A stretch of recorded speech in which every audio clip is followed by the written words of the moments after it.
Agora são 8h48. A gente vai continuar falando sobre a morte da menina Ágata, de 8 anos de idade, no Rio de Janeiro.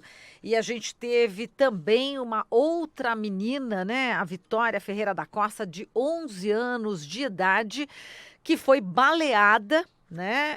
Também nesta terça-feira no Rio de Janeiro. Vamos falar sobre o excludente de ilicitude. Se você não sabe o que isso significa, a gente vai falar agora com o Yuri Félix, doutor em processo penal e diretor do IBCCRI, Instituto Brasileiro de Ciências Criminais. Olá, Yuri, bom dia. Bom dia, Marilu, e bom dia aos amigos e às amigas que nos assistem no dia de hoje. Bom, Yuri, vamos falar sobre o excludente de ilicitude, né, que está dentro do pacote anticrime do ministro da Justiça, Sérgio Moro, e eu gostaria que você fizesse justamente esse paralelo com o caso da menina Ágata. Sim, vamos lá. Primeiro, situando um pouco a discussão, a excludente de ilicitude, as excludentes de ilicitude, elas se encontram nos artigos 23 e seguintes do Código Penal.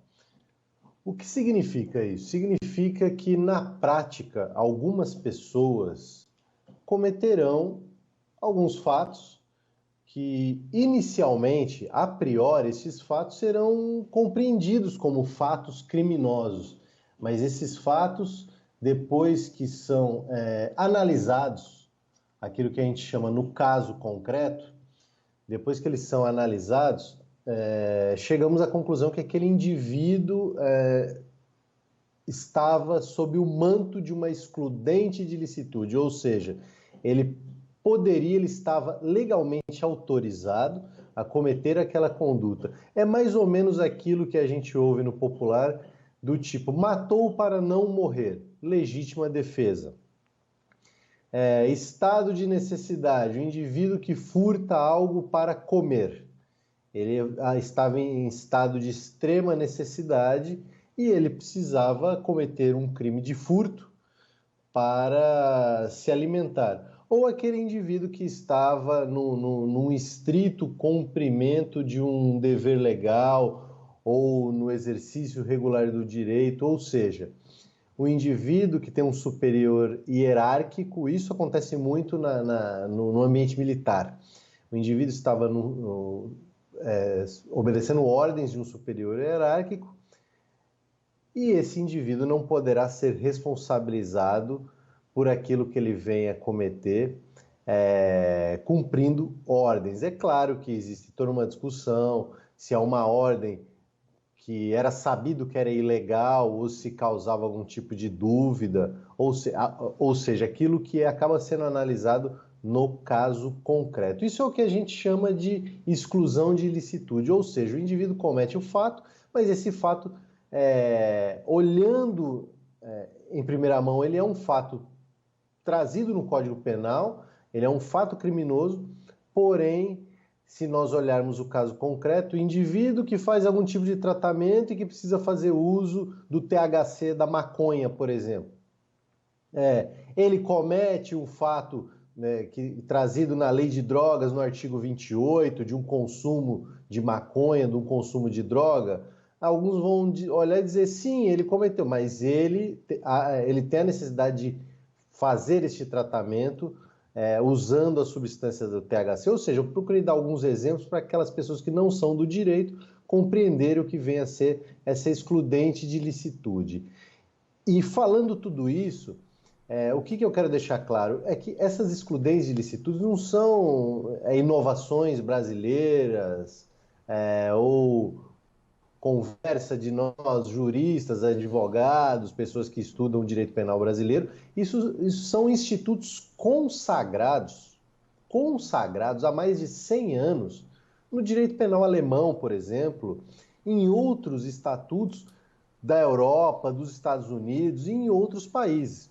Ocorre que, e aí chegando efetivamente à pergunta, nós estamos diante de um pacote anticrime, que é um pacote assim denominado, né, pacote anticrime do ministro da Justiça, que alarga essa discussão dessa excludente de ilicitude que no caso especificamente seria a legítima defesa, seria aquilo que eu denominei muito popularmente aqui, o matar para não morrer.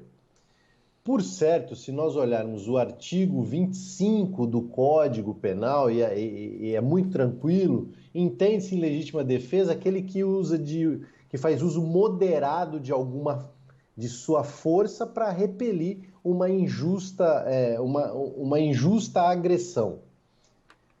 E aí é trazido nesse pacote que aquele indivíduo que se vê em situação de medo, em ameaça, poderá reagir. Esse indivíduo, agente de segurança, poderá reagir e estará sob o manto dessa legítima defesa. A primeira questão, Marilu, é a seguinte: nós temos uma questão não só de direito penal, mas de direito processual. Temos um fato como esse, lamentável, que aconteceu na cidade do Rio de Janeiro, no estado do Rio de Janeiro, e o indivíduo ele poderá chegar e falar: não, eu me senti ameaçado e atirei. Não, então você, o senhor, a senhora agiu sob o manto da legítima defesa. Mas nós temos como única prova, Marilu, a palavra do policial. E que em nenhum momento ele vai chegar lá e falar: não, gente, eu atirei porque eu quis atirar, porque eu não tinha nada mais interessante naquele momento para fazer e eu resolvi atirar. Não, em nenhum momento será dito. Isso será dito em qualquer circunstância que eu me senti ameaçado, me senti com medo, e atirei. E aí temos uma legítima defesa ampliadíssima, o que contraria qualquer estudo sério da dogmática penal, não só no Brasil, como no mundo. É isso. Agora, existe essa questão, né, de se houve ou não esse confronto. A gente acabou de entrevistar o Adilson Paes de Souza, especialista, ele tem certeza que não houve, e de acordo com várias testemunhas, não houve esse confronto, né, enfim, para que esse policial atirasse. Você também avalia isso, enfim, que não teria essa necessidade, né, desse tiro?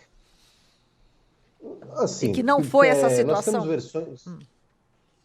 Sim, nós temos versões conflitantes,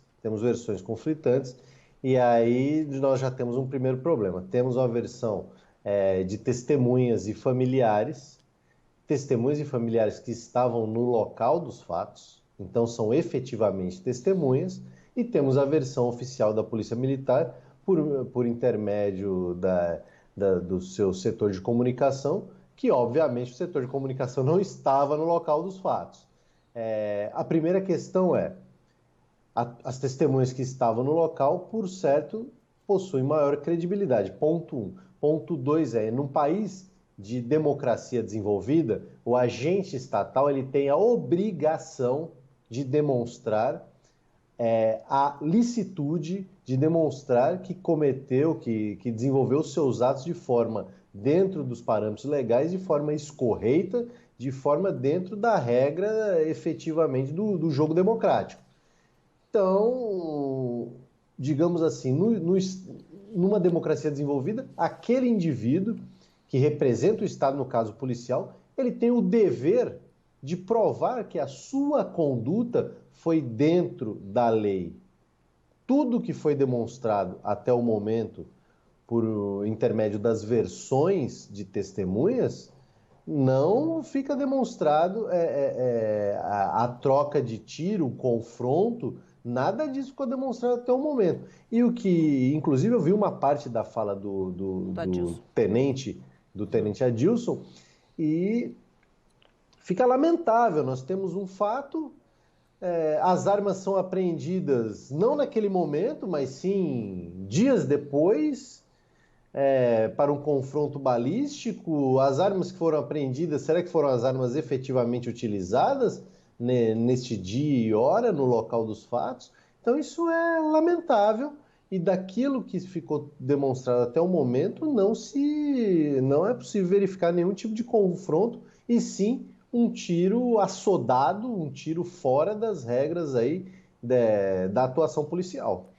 Perfeito, a gente agradece aqui a sua participação, Yuri. Um grande abraço para você. Obrigada. Obrigado, Marilu. Bom dia, um Bom abraço. dia, um abraço. Falamos aqui com o Yuri Félix, doutor em processo penal e doutor do IBCCRI.